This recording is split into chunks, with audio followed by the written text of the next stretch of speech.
You guys spend all your money going out to, I mean, look, you spent, what was that, $3 million, $2 million bucks last year attacking Garamendi with that thing, and you have all this money to do this thing. We're trying to document. But we don't allow our own cameras in there. This is just strictly a small meeting of us. It's not a public meeting. The point that we're trying to do is we're trying to get pictures of what it's like when consumers and activists sort of confront the corporations that we're in challenging. I mean, I just learned that State Farm is part of the CJAC coalition on this class action lawsuit. Yeah. So how is it in State Farm's interest and State Farm's policyholders' interest to be funding this initiative and getting behind it? You're not going to let us talk about that? And we'll talk about it out here, Doug, but we're not going to allow photographing in there. This is not meant for that. This is a chance to conversation for internal audiences. It's not a public meeting. But don't we have to have an open conversation about why? It's your own agents. It was your own employees who use a class action lawsuit to sue State Farm for overtime wages, and you guys are attacking that.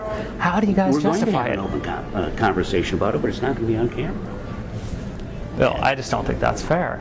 But after Northridge earthquake, the only reason State Farm paid these people that had been lowballed was because there was a class action lawsuit. You guys settled it, and you paid the money only after the lawsuit. That's an abuse. And I think there's a real question about State Farm as a mutual saying we represent our policyholders, but we're going to take away our policyholders' rights to sue when we do something wrong. That abuse the system have to be restrained somehow. See, I think State Farm for a public good. It's not just us. It's a public good. I think State Farm does a lot better defending itself and protecting its own exposure to lawsuits by treating its policyholders' rights. That's why we're consistently rated. So, but why? So, if you're the best of the best, why are you funding an initiative to take away your consumers' rights when you do something wrong? For the state's climate, for the environment, for the good of our policyholders, something has to be done. I think that's a mistake. All right.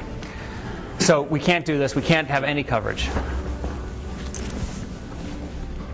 Deb, I'm sorry that this isn't working out.